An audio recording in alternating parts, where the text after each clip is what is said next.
Bonjour tout le monde. Bonjour, nous sommes très heureux de nous réunir aujourd'hui pour discuter de l'ouvrage de Mariam Cheikh, Les filles qui sortent, jeunesse, sexualité, prostitution au Maroc, qui était publié en 2020 des éditions CJB à la croisée des chemins. Donc, nous remercions le CJB de nous accueillir et de nous donner cette belle occasion. Et nous remercions aussi toutes celles et tous ceux qui sont présents ou en ligne pour participer à ce débat. Donc, nous avons hâte d'écouter Mariam présenter son ouvrage. Sa présentation sera par la suite suivie de 2 discussions. Youssef Brada et moi-même qui allons discuter l'ouvrage avant de donner, bien sûr, la parole à l'audience pour ouvrir le débat. Alors, avant de donner la parole à Mariam, moi, je souhaiterais juste d'abord la féliciter pour ce précieux travail. Il faut le dire, le travail de Mariam, c'est un travail pionnier parce que très peu de travaux, on le sait, se consacrent, je dirais, au divertissement des jeunes filles, notamment populaires. Donc, c'est très intéressant c'est un travail qui est très intéressant de plusieurs points de vue. D'abord, c'est un grand plaisir de le lire. C'est un travail académique, mais la beauté de la narration le rend la lecture très agréable. Et puis, il ne faut pas oublier que Mariam a été quand même sur un terrain assez miné. Elle a entrepris une ethnographie longitudinale qui a duré 7 années. Elle a habité, partagé le quotidien de ses filles dont elle raconte l'expérience. Une expérience certainement douloureuse, si je veux reprendre les termes de Smail Tozi, qui a écrit la préface de ce livre, mais sans concession et sans parti pris moral, justement. Et là, en termes d'approche aussi, c'est un travail qui se distingue, parce qu'on voit qu'il déconstruit justement cette perspective, comme elle le dit elle-même dans le livre, compassionnelle, qui victimise ces femmes, et aussi celle qui est traditionnelle et moralisatrice. Donc, elle appréhende la prostitution comme une activité polymorphe, mais il faut le dire, ce n'est pas le point focal. Moi, je pense que ce n'est pas la prostitution en tant que pratique, mais tout ce qui se laisse voir à travers tout ça, comme en termes de construction des subjectivités juvéniles féminines au sein d'une catégorie sociale populaire. Donc, Mariam ne s'arrête pas un moment en lien avec la pratique de sexuelle ou prostituelle de ces filles, mais il y a toutes ces dimensions en lien qu'elle laisse voir, au fait, en lien avec l'amour, le travail, l'amusement, la découverte de soi, etc. Et c'est très intéressant parce que souvent, quand on voit un peu les travaux sociologiques, on a l'entrée pour travailler sur les jeunesses était par la protestation, les mouvements sociaux, etc. Et là, ce que je trouvais très intéressant, c'était qu'on voit que c'est le divertissement, l'amusement, ou bien on peut dire le savoir se divertir aussi, que semble découler l'état de cette jeunesse féminine. Et Mariam est anthropologue, pour ceux qui ne la connaissent pas, spécialisée dans l'étude de la dissidence morale des jeunes des classes populaires au Maroc. Son travail se concentre sur les processus de transformation de la sexualité, de l'intimité et des rapports de genre. Mariam, avant de rejoindre le département des études arabes de l'Institut national de langue de civilisation orientale, l'INALCO, elle a effectué son doctorat au sein de l'Université libre de Bruxelles, puis elle a poursuivi en post-doctorat au Department of Islamic and Middle Eastern Studies de l'Université d'Édimbourg en tant que Marie Sklodowska-Curie Fellow. Et donc, sa thèse de doctorat a donné lieu à cet ouvrage que nous allons discuter aujourd'hui. Et ces thèmes de recherche portent sur plusieurs thématiques, notamment genre et sexualité, prostitution, économie intime, culture, sous-culture et contre-culture juvénile, délinquance et travail policier. Donc, sans trop tarder, nous souhaitons la bienvenue à Mariam. Et voilà, Mariam, à toi la parole. Je suis vraiment très heureuse d'être avec vous en dépit de la distance. Je suis très heureuse de présenter ce travail au sein du Centre Jacques Berck, puisque c'est là où ce travail est plus ou moins né et s'est fortement développé lors de mes premiers séjours de recherche. Notamment aux côtés de collègues dont fait partie Leïla Bouasria, et je la remercie tout comme je remercie également Youssef Brada d'avoir accepté de se prêter au jeu de la discussion. Je remercie également Salma El-Houari et le Centre Jacques Berck pour l'organisation de cet événement. Et enfin, je remercie toutes les personnes qui sont présentes avec nous ce soir à Rabat ou sur Zoom. Donc, sans plus tarder, je vais un petit peu vous présenter ce travail et je vais focaliser, ça tombe très bien parce que Leïla a commencé un petit peu à introduire sur cette thématique-là. J'ai décidé pour cette présentation de focaliser vraiment sur cette question du divertissement. Non pas que la prostitution m'intéresse pas, mais c'est vraiment la manière dont j'ai voulu aborder ce phénomène-là. Donc, comment est née l'idée de ce livre? Elle est née lorsque j'ai commencé en fait à m'intéresser à la prostitution au Maroc en 2005. Donc, ça remonte à longtemps. Et tout ce que je vais vous dire aujourd'hui, c'est important. C'est vraiment quelque chose qui relève déjà de l'histoire, parce que je vais vous parler de pratiques, d'espaces qui n'existent plus aujourd'hui à Tanger. J'ai travaillé sur Tanger, et de pratiques qui ont fortement évolué. C'est toujours un petit peu finalement les travaux anthropologiques sur des sujets pareils, portant sur des espaces particuliers, deviennent très très vite des thèmes historiques, puisque voilà, tel est le fait, les espaces évoluent, et notamment dans des villes comme celle du Maroc. Donc en fait, je me suis intéressée donc à la prostitution en 2005, donc au milieu d'une décennie où la question était largement commentée dans la presse locale, dans la presse régionale, dans la presse nationale. La prostitution apparaît dans les médias comme un phénomène social d'envergure dès la fin des années 90, même plutôt en fait dès le milieu des années 90. Notamment avec l'émergence de la presse privée, qui à cette époque accorde à cette thématique un traitement spécifique qui vise avant tout un sensationnalisme vendeur. Alors, c'est un discours très stéréotypé que l'on a et qui ne pose pas vraiment de questionnement sur ce qu'est sur la prostitution. Alors, à cette époque-là, les sciences sociales non plus d'ailleurs. Les travaux sont très très rares sur la prostitution au Maroc. On a une thèse par-ci au début des années 80 sur la prostitution à Essaouira. On a un travail par là sur la prostitution à Casablanca. C'est très très épars, donc il y a très peu de choses. Vraiment, tout le discours sur la prostitution est un discours éminemment médiatique. Alors c'est très bizarre qu'il y ait aussi ce manque dans les sciences sociales, parce que on est dans les années 2000 à un moment où les études sur la prostitution fleurissent un peu partout dans le monde, et notamment dans ce qu'on appelle le Sud global, où les notions et les concepts d'économie intime, d'échange économico-sexuel, de transactions sexuelles prennent de plus en plus de l'importance. Et les sciences sociales sur le monde arabe restent plutôt muettes sur la question, à part les travaux historiques sur la prostitution. Mais sur ce qu'est l'actualité de la prostitution, on a très peu de choses sur le monde arabe. Donc voilà, donc le terrain est laissé finalement à la presse qui a du mal à nous rendre compte de la prostitution en dehors du carcan réflexif qui enferme ce domaine d'activité dans l'immoralité et dans la déviance. Donc, c'est cette faiblesse d'intérêt sociologique qui a motivé mon étude. Et la question fondamentale que j'avais en moi visait très vite à viser non pas à saisir les femmes à travers leur activité économique uniquement, donc en fait m'intéresser aux femmes publiques, comme on dit généralement, mais j'ai voulu de suite m'intéresser très très vite, j'ai voulu essayer de comprendre et de saisir le privé de ces femmes-là. Donc la dimension privée de ces vies de femmes publiques. Ce qui m'a intéressée, c'est vraiment la formation de leur vie privée et le rôle que cette vie privée joue dans la constitution des carrières dans la prostitution et vice-versa.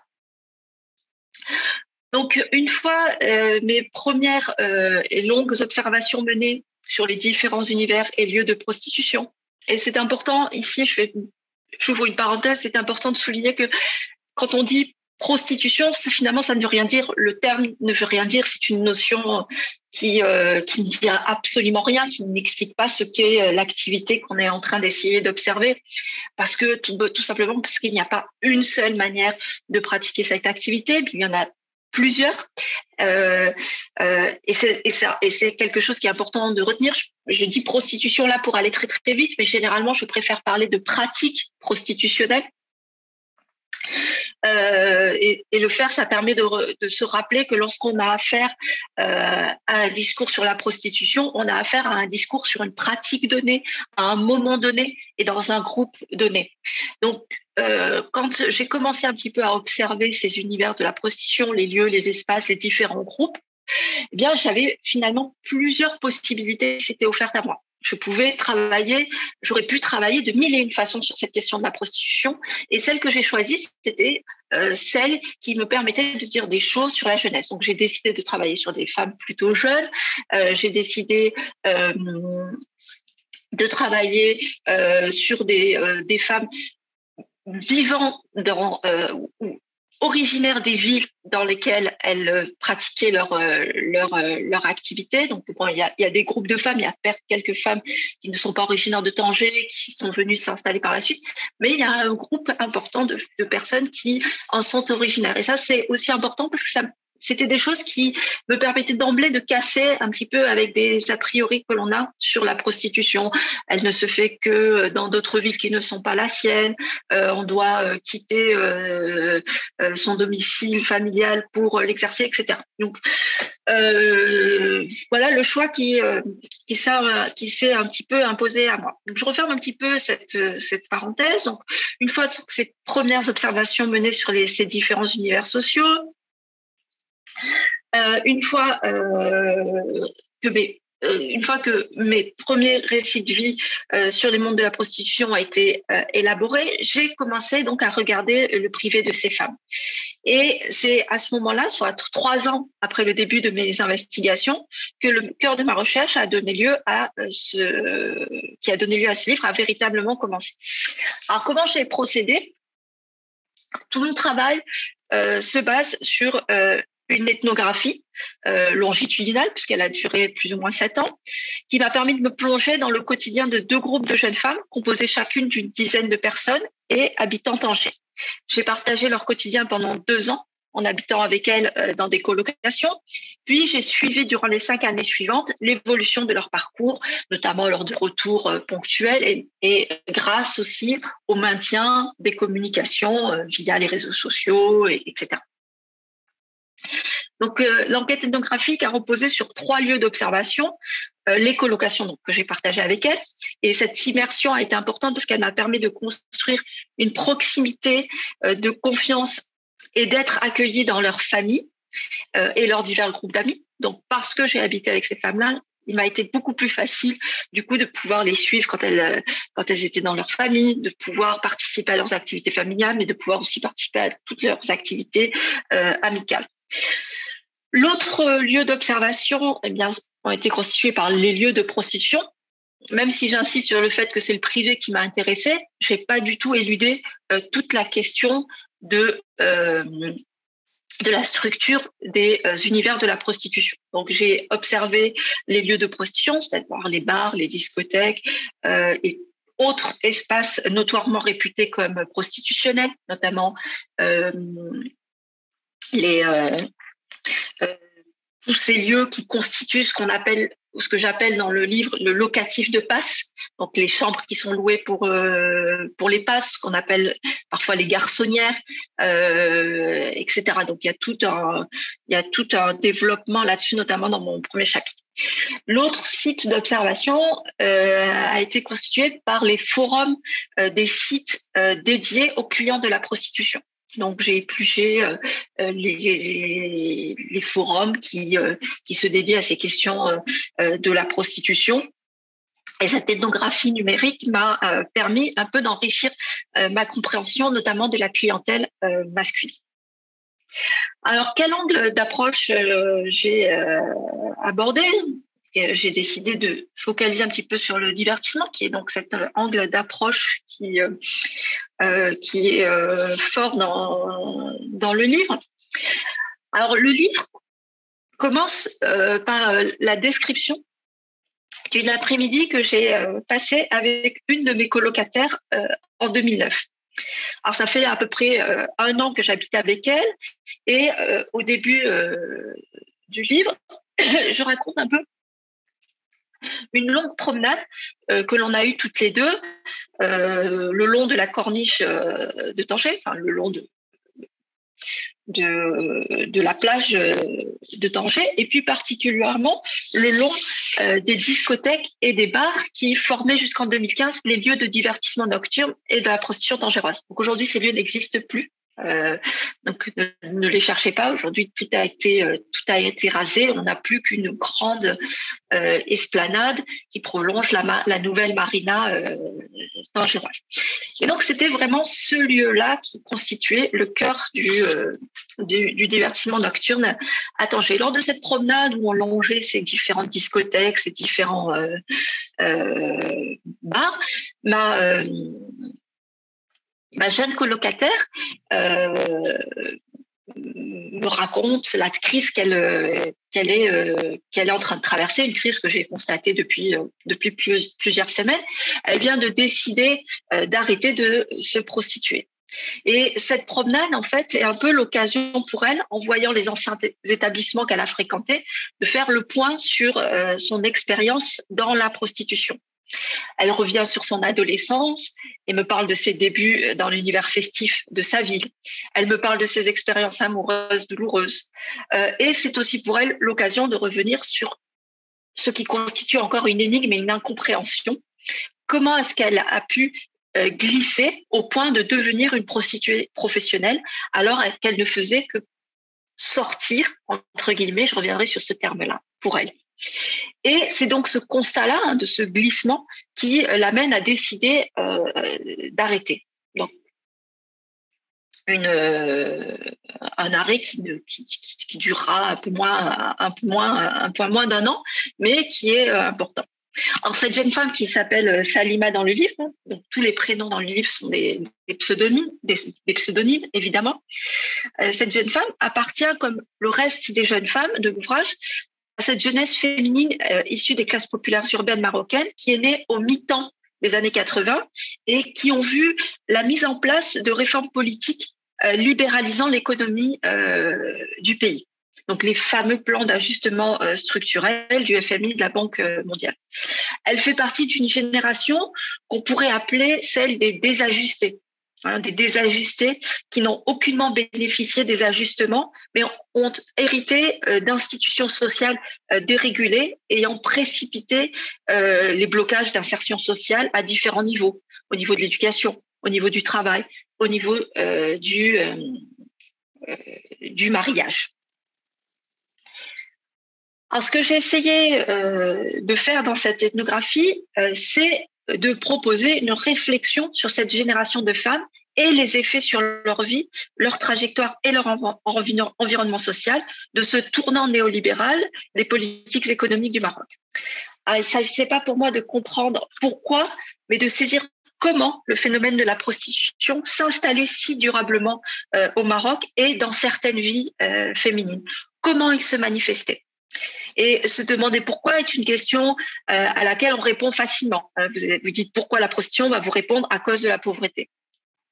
Et ce n'est pas suffisant, en tout cas ce n'était pas suffisant pour moi comme réponse. Pardon. En revanche, vous demandez comment et la réponse est tout de suite moins aisée et amène vers des directions multiples qui révèlent la complexité d'un phénomène social. Et en me demandant comment, je me suis intéressée à toutes les facettes de la vie des femmes rencontrées, leur privée, comme je l'ai dit. Je ne me suis pas arrêtée à la dimension économique, finalement, un classique d'entrée en matière sur la prostitution. J'ai porté mon regard sur la dimension culturelle de la prostitution. J'ai choisi d'accorder du crédit aux récits centraux que les femmes rencontrées faisaient de leurs expériences dans le monde de la prostitution et qui portaient sur le divertissement et la découverte de la fête. Alors, cette focale sur la fête et le divertissement peut laisser croire à une approche désinvolte, n'abordant pas avec la gravité qu'il conviendrait un phénomène emblématique des rapports de domination entre les sexes au cœur du système patriarcal. Au contraire, en évitant de passer sous silence un thème central de mes discussions et des activités de mes interlocutrices, cette approche par le culturel s'est avérée très éclairantes pour saisir non seulement les formes actuelles de la prostitution au Maroc, mais surtout de saisir les formes d'une sexualité juvénile dans le contexte de néolibéralisation qui implique de nouvelles subjectivités, aiguillées notamment par les loisirs, le divertissement et l'intimité. Et c'est dans ce sens qu'il faut comprendre le titre du livre, Les filles qui sortent. Alors, bien sûr, abordé par le culturel, un phénomène compris comme purement économique ne veut pas dire que je fais l'impasse sur tout ce qui constitue la prostitution. Dans chacun des chapitres du livre, j'aborde une dimension de cette activité. Je développe à la fois sur la manière dont on entre en prostitution, mais aussi dont on essaie d'en sortir. Donc là, je suis dans une analyse très classique des modalités d'engagement, mais aussi de désengagement dans des carrières spécifiques comme celle de la prostitution, où il y a des enjeux de transgression de normes qui émergent. J'analyse comment se structure aussi l'univers des pratiques prostitutionnelles. Donc, je m'intéresse à qui le gère, comment est-ce que c'est géré et quelles sont les réticences ou en tout cas les résistances qui sont opposées à cette gestion par les principales concernées, c'est-à-dire les prostituées. Donc là, je me suis intéressée finalement au management de la prostitution, essentiellement par les discothèques, les bars, les cafés pour ce qui est des établissements publics, mais aussi par les personnes, les tenancières de ce qu'on pourrait appeler, pour faire vite, des bordels. Donc là, tout ce que sont les espaces privés de la prostitution. J'ai exploré, comme je l'ai dit tout à l'heure, les relations amicales, familiales, amoureuses et conjugales, comment ces relations-là sont travaillées par la prostitution. Je me suis aussi intéressée au travail policier, j'y reviendrai un petit peu, et à sa gestion des crimes moraux, en essayant de montrer les liens étroits entre interdiction des relations en mariage et pénalisation de la prostitution. Je reviendrai sur l'article 490.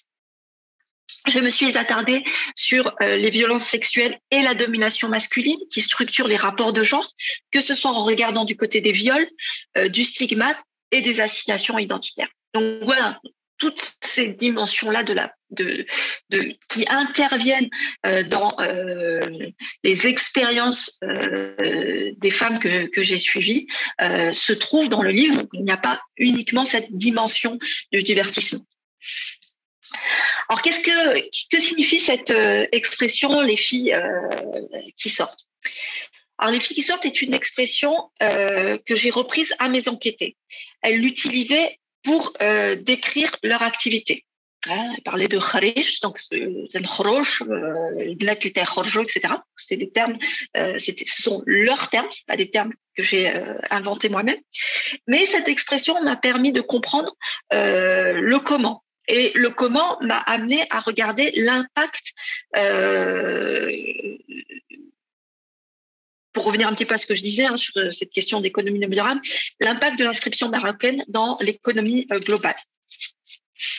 Le tournant néolibéral offre une perspective essentielle pour comprendre la production de l'intimité et de la sexualité, comme je l'ai dit, et pour saisir l'actualité de cette intimité, de cette sexualité, et déceler les transformations en cours. Et la centralité du divertissement dans les vies et les récits des enquêtés a été pour moi une porte d'entrée. Dans la nouvelle économie, le tourisme fait partie de la stratégie de développement pour l'économie nationale. Les grandes villes jouent un rôle central dans cette stratégie, et Tanger en étude. Et cette stratégie se décline dans le développement de mégaprojets, comme vous le savez, de mégaprojets urbains qui sont censés rendre les villes marocaines attractives pour le marché global. Dans le sillage de ces méga-projets, il y a donc le tourisme et il y a donc le dynamisme des économies de loisirs et de divertissement qui sont indissociables du tourisme.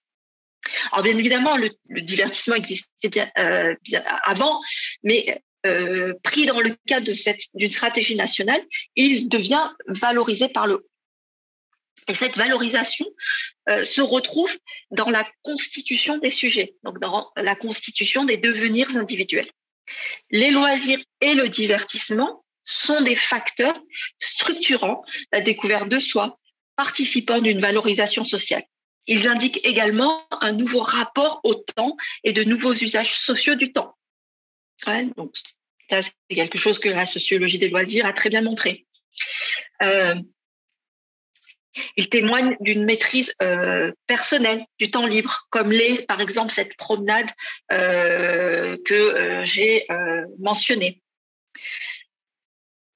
Pratique de la promenade qui est d'ailleurs ravivée par les réaménagements urbains. Il témoigne aussi, ce divertissement et ces loisirs témoignent aussi de l'inscription dans des sociabilités multiples, familiales et surtout amicales pour les jeunes. L'offre de divertissement signifie la liberté de choix.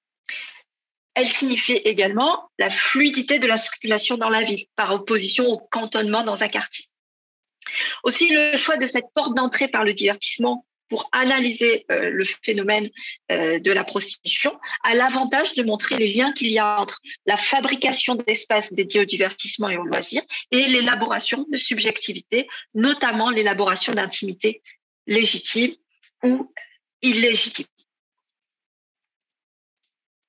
Donc, c'est notamment ce que je montre dans le premier chapitre qui est consacré à la géographie du désir à Tanger. Au moment de mon enquête, Tanger est en pleine rénovation urbaine. Cela fait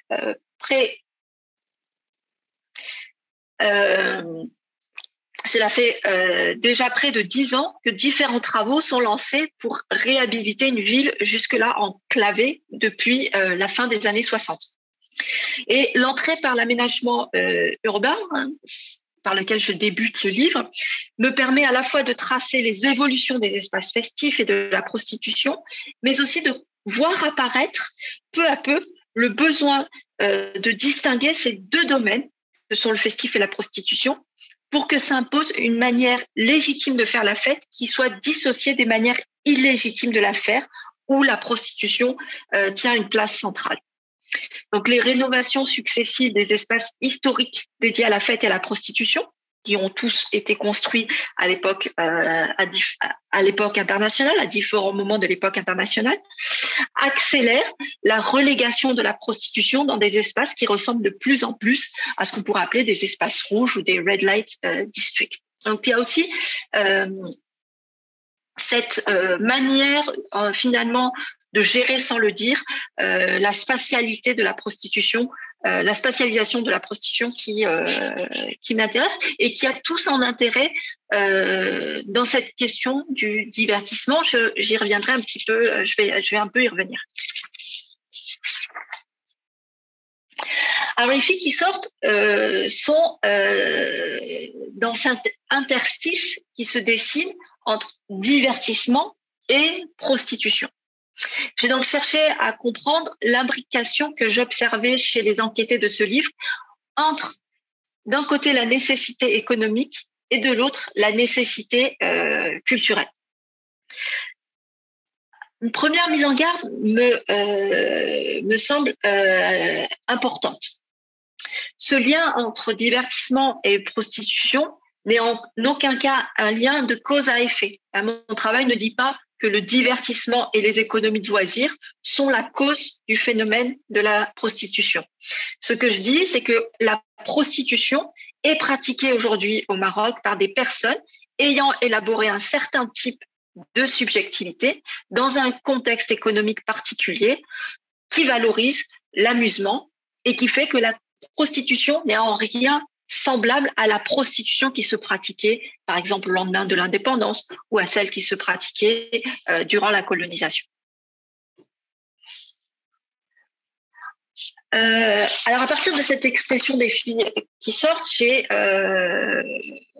forgé le concept le sortir. Parce que parfois, elles-mêmes utilisent, en fait, en disant le kharij, en parlant du kharij, c'est elles-mêmes qui ont utilisé ce mot d'action. Et le sortir, qu'est-ce que c'est?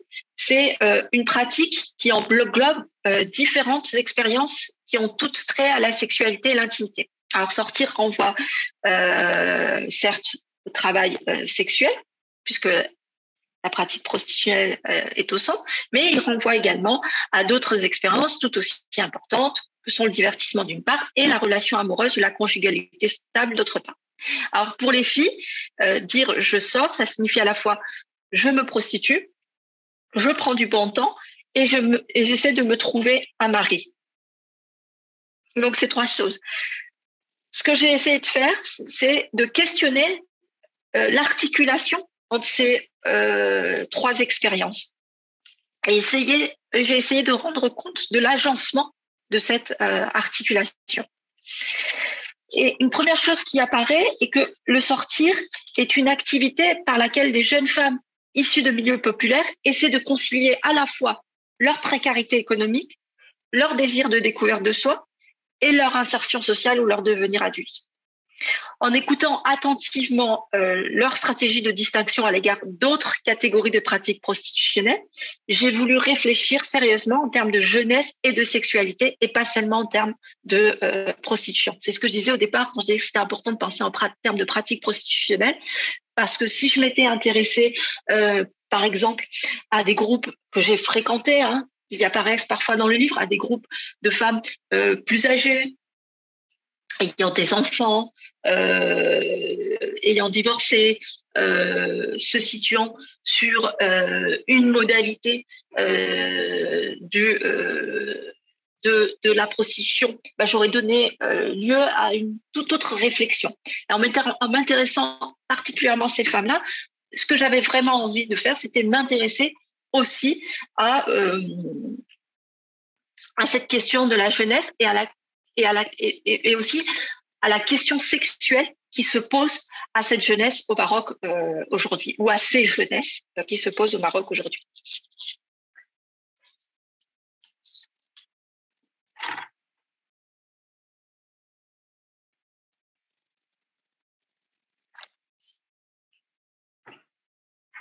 Alors, le parti pris central de ce livre, c'est de considérer les filles qui sortent comme un groupe qui constitue le tableau pluriel de la jeunesse marocaine. Ces jeunes femmes participent des transformations normatives que connaît la société marocaine.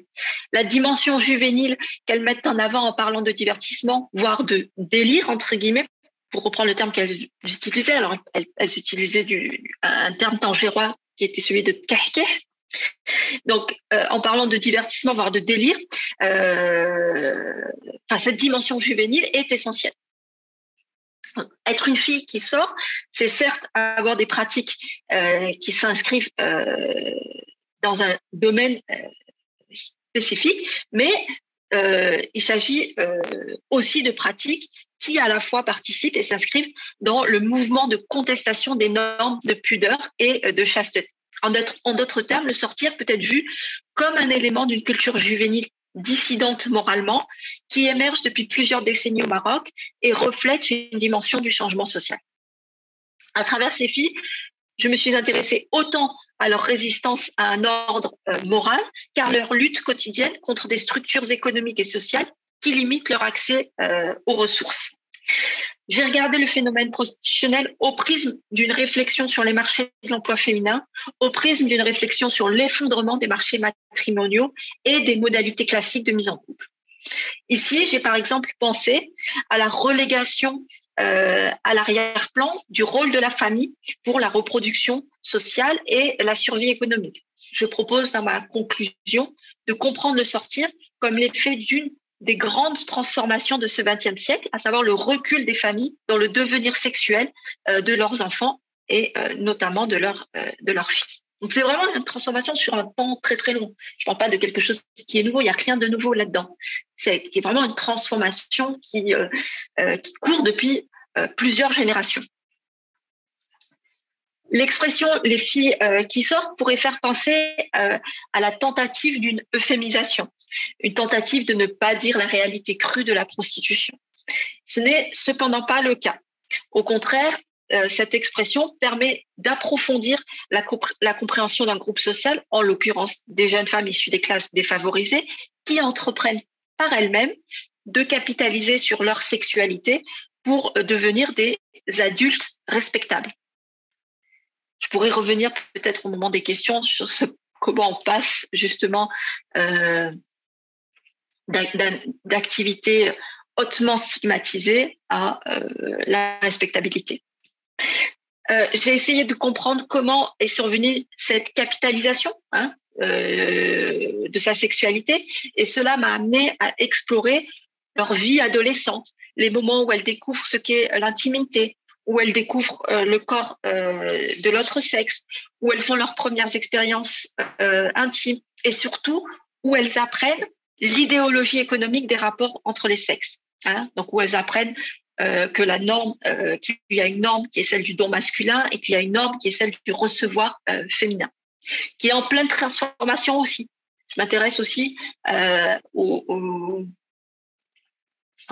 négociations entre les sexes de cette norme-là qui est pesante à la fois pour les hommes et pour les femmes. Ces vécus, ces découvertes de l'intimité, etc., ont lieu durant leur passage par l'école. Vous vous souvenez, j'ai dit que ce sont des filles qui sont nées au milieu des années 80, donc qui sont toutes passées par l'école, à l'exception d'une. Elles sont toutes passées par l'école, elles ont plus ou moins été jusqu'à la fin du collège ou du lycée. Rares, à l'exception d'une, ont été jusqu'à l'université. Alors, mon deuxième chapitre est consacré à cette découverte et aux multiples apprentissages qui se font donc durant leur scolarisation et les sociabilités qu'elles y développent. Je rends compte de la transition de l'intimité pour soi. Dans ce chapitre-là, je rends compte de la transition de l'intimité pour soi à la prostitution.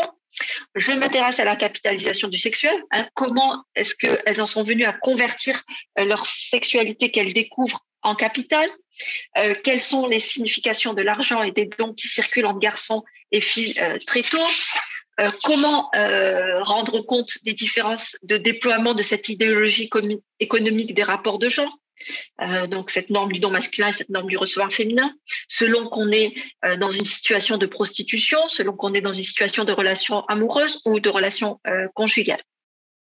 Donc ce chapitre et le suivant, qu'il faut caler sur le management des discothèques, des cabarets, des maisons de passe, etc., démontrent que ce n'est pas la capitalisation du sexuel à l'adolescence qui détermine l'entrée en prostitution, mais la structure du travail féminin, du marché du travail féminin et la dérégulation du marché matrimonial, combinée au décrochage scolaire et à la fin des aspirations en raison du délabrement de l'école publique qui explique cette capitalisation.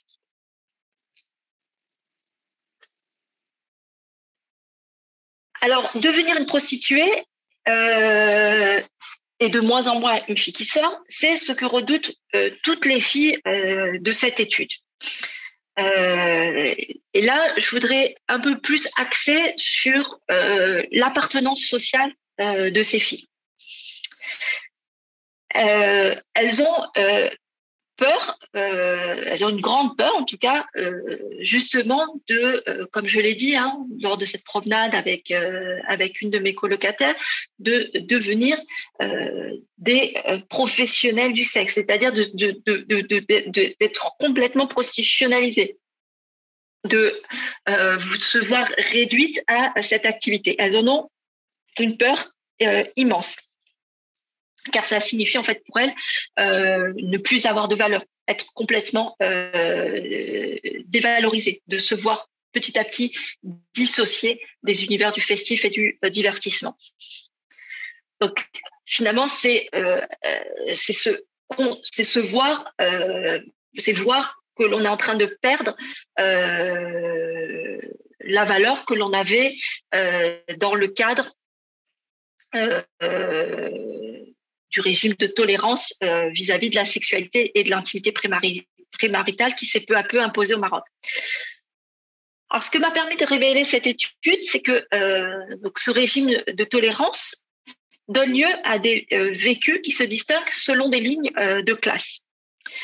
Pour comprendre les différences de vécus intimes, sexuels et surtout festifs selon les appartenances sociales, j'ai regardé de plus près le travail policier. Alors, rappelons que les relations sexuelles en dehors du mariage sont interdites par la loi au Maroc, notamment par l'article 490.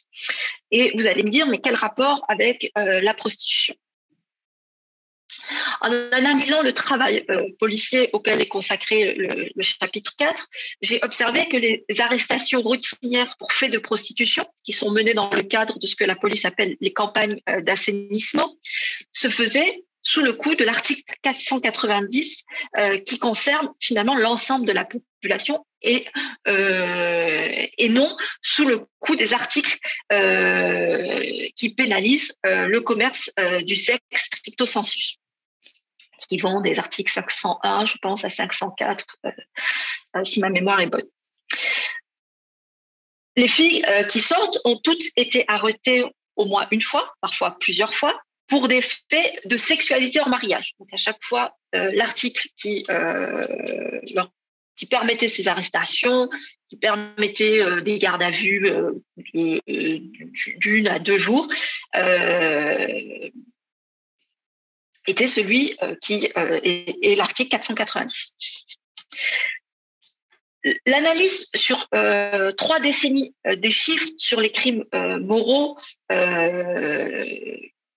cette analyse-là qui m'a permis de montrer qu'il y a eu sur 3 décennies une nette diminution des arrestations, montre que cet article 490, au moment de mon travail, jusqu'au milieu des années 2010, a surtout servi pour arrêter des femmes suspectées d'être des prostituées en raison de leur habillement reflétant leur appartenance de classe. Ce profilage, et c'est ce que les policiers eux-mêmes m'ont dit lorsqu'ils m'ont décrit leur travail, ce profilage selon l'appartenance sociale a été un sujet de débat continuel au sein des colocations des femmes avec lesquelles je vivais. Elles déploraient que ne soit pas reconnu leur droit à sortir s'amuser. Certaines rappelaient aux policiers qui les arrêtaient lorsqu'elles sortaient d'un bar, d'un restaurant ou d'une boîte de nuit qu'elles ne se prostituaient pas, mais étaient sorties faire la fête. Lorsque des colocataires quittaient le logement en disant qu'elles allaient faire la fête, on leur rappelait en se moquant qu'avec leur tête, ça allait être tout droit le cachot. Bref, par le travail policier, on voit à quel point la valorisation de soi est au cœur de l'économie du divertissement à laquelle essayent de se raccrocher ces filles qui sortent. Elle apparaît aussi lorsqu'on fait en tout cas, cette valorisation de soi apparaît aussi lorsqu'on fait une analyse de la presse locale, ce que je fais dans l'ouvrage. J'ai mené en analysant notamment deux journaux locaux. J'ai analysé tous les débats autour de la prostitution, mais pas que, tous les débats qui portaient sur les espaces de divertissement, qui portaient sur les questions de sexualité, etc. Et ce sont des débats qui ont vu apparaître peu à peu des discours sur les libertés individuelles, notamment dès le milieu des années 90. Et ces libertés apparaissent comme étant l'apanage des classes moyennes éduquées et connectées au monde global, c'est-à-dire en fait finalement au monde occidental. On s'en exclut les personnes et notamment les femmes des milieux populaires. Et c'est sur ces débats autour des libertés individuelles qui émergent dans les années 90 que va se caler le travail policier. Les filles qui sortent ont bien compris qu'elles ne seraient pas épargnées par le réaménagement du travail policier qui s'impose tout au long des années 2000 à Tanger. Aussi, pour éviter d'être les clientes régulières de l'article 490, certaines déployaient une énergie à passer pour, on dirait en anglais le passing. Elles essayaient d'adopter des démarches, des modes vestimentaires qui leur permettaient d'être vues comme des filles libres, c'est-à-dire libres de circuler, libres de faire la fête sans nécessiter l'argent des hommes. Elles disaient ressembler à ces jeunes employés de bureau ou à ces jeunes étudiantes de classe moyenne ou encore à ces jeunes touristes.